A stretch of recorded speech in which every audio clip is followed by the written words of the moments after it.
നമസ്കാരം, എൻ്റെ പേര് ഇന്ദുലേഖ. ഞാൻ നിർമ്മല മെഡിക്കൽ സെൻ്ററിലെ ഡയറ്റീഷ്യനാണ്. അപ്പോൾ നമ്മൾ ഇന്ന് സംസാരിക്കാൻ പോകുന്ന ടോപ്പിക്ക് സ്ത്രീകളിൽ വളരെ സാധാരണയായി കണ്ടുവരുന്ന PCOS അഥവാ പോളിസിസ്റ്റിക് ഓവറി സിൻഡ്രോം എന്ന അവസ്ഥയെക്കുറിച്ചിട്ടാണ്. PCOS അല്ലെങ്കിൽ PCOD എന്നത് ഒരു ഹോർമോണൽ ആൻഡ് മെറ്റബോളിക്കൽ കണ്ടീഷനാണ്. ഇത് പലരിലും irregular periods, hormonal imbalance, weight gain, infertility ഇങ്ങനെയുള്ള പ്രശ്നങ്ങൾ വരുത്താറുണ്ട്.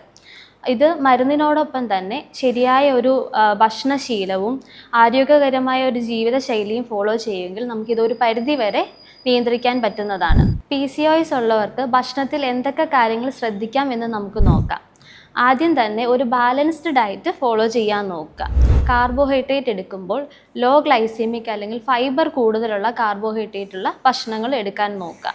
അതായത് brown rice, wheat, oats, ragi, ചാമ പോലെയുള്ള മില്ലറ്റ്സ്, ക്വിൻവ ഇങ്ങനെയുള്ളത് ഉൾപ്പെടുത്താം. ഇത് ബ്ലഡ് ഷുഗർ സ്പൈക്സ് കുറയ്ക്കാനും വെയിറ്റ് ബാലൻസ് ചെയ്യാനും ഹെൽപ്പ് ചെയ്യും. അതുപോലെ തന്നെ ഓരോ പ്രധാന ഭക്ഷണത്തിലും പ്രോട്ടീൻ അടങ്ങിയിട്ടുള്ള ഭക്ഷണവും ഉൾപ്പെടുത്താൻ നോക്കുക. പ്രോട്ടീൻസിൽ ലീൻ ആയിട്ടുള്ള പ്രോട്ടീൻസ് ചൂസ് ചെയ്യാൻ നോക്കുക. മുട്ട, മീൻ, ചിക്കൻ, പയറുവർഗ്ഗങ്ങൾ, തൈര് ഇങ്ങനെയുള്ള ഭക്ഷണങ്ങൾ ഉൾപ്പെടുത്താൻ നോക്കുക. ഇത് വയറ് ദീർഘനേരം നിറഞ്ഞ പോലെ ഫീൽ ചെയ്യാനും മസിൽ മാസ് നിലനിർത്താനും അതുപോലെ വെയിറ്റ് ബാലൻസ് ചെയ്യാനും ഒക്കെ ഹെൽപ്പ് ചെയ്യും. ഭക്ഷണം ദീർഘനേരം ഒഴിവാക്കുന്നത് നമുക്ക് പിന്നീട് അമിത വിശപ്പിനും അതുപോലെ ഒരുപാട് അളവിൽ ഭക്ഷണം എടുക്കുന്നതിനും കാരണമാകും. ഇനി ഹെൽത്തി ഫാറ്റ് ആയിട്ടുള്ള ഫുഡ് ഐറ്റംസ് ഇൻക്ലൂഡ് ചെയ്യുക. അതായത് avocado, olive oil, seeds, nuts എന്നിവ ആവശ്യമായ അളവിൽ ഉൾപ്പെടുത്താൻ നോക്കുക. ഇതിലെ അൺസാച്ചുറേറ്റഡ് ഫാറ്റ് നമ്മുടെ ഇൻഫ്ലമേഷൻ കുറയ്ക്കാനും ഇൻസുലിൻ സെൻസിറ്റിവിറ്റി കൂട്ടാനും ഹെൽപ്പ് ചെയ്യും. അതുപോലെ തന്നെ ധാരാളം നാരുകൾ അടങ്ങിയിട്ടുള്ള പച്ചക്കറികളും പഴങ്ങളും ഭക്ഷണത്തിൽ ഉൾപ്പെടുത്താൻ നോക്കുക. ഇത് ഷുഗർ സ്പൈക്സ് കുറയ്ക്കാനും അതുപോലെ തന്നെ വയറ് ദീർഘനേരം ഫുള്ളായി ഫീൽ ചെയ്യാനും ഹെൽപ്പ് ചെയ്യും. ഇതിനോടൊപ്പം തന്നെ ആൻറ്റി ഓക്സിഡൻറ്റ് റിച്ച് ആയിട്ടുള്ള ഫുഡ് ഐറ്റംസും കൂടെ ഇൻക്ലൂഡ് ചെയ്യാൻ നോക്കുക. അതായത് berries, citrus fruits, nuts, seeds എന്നിവ ഉൾപ്പെടുത്തുക. ഇത് നമ്മുടെ ബോഡിയുടെ ഒരു ഓക്സിഡേറ്റീവ് സ്ട്രെസ്സ് കുറയ്ക്കാനും അതുപോലെ തന്നെ നമ്മുടെ ഇൻഫ്ലമേഷൻ കുറയ്ക്കാനും ഹോർമോൺ ഹെൽത്ത് ബാലൻസ് ചെയ്യാനും ഹെൽപ്പ് ചെയ്യും. ഇതിനോടൊപ്പം തന്നെ ധാരാളം വെള്ളം കുടിക്കേണ്ടത് അത്യാവശ്യമാണ്. ഇനി ഭക്ഷണത്തിൽ എന്തൊക്കെ കാര്യങ്ങൾ ഒഴിവാക്കണം എന്ന് നമുക്ക് നോക്കാം.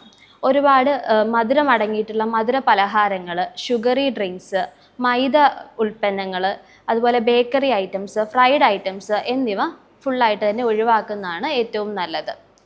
പിന്നെ ഭക്ഷണത്തോടൊപ്പം തന്നെ ശരിയായ ഒരു ജീവിതശൈലിയും കൂടെ നമ്മൾ ഫോളോ ചെയ്യണം. റെഗുലർ ആയിട്ടുള്ള ഫിസിക്കൽ എക്സസൈസ് ഒരു 45 മിനിറ്റ് എങ്കിലും കുറഞ്ഞത് ദിവസവും എക്സസൈസ് ചെയ്യാൻ നോക്കുക. അതുപോലെ തന്നെ സ്ട്രെസ്സ് മാനേജ് ചെയ്യാൻ നോക്കുക.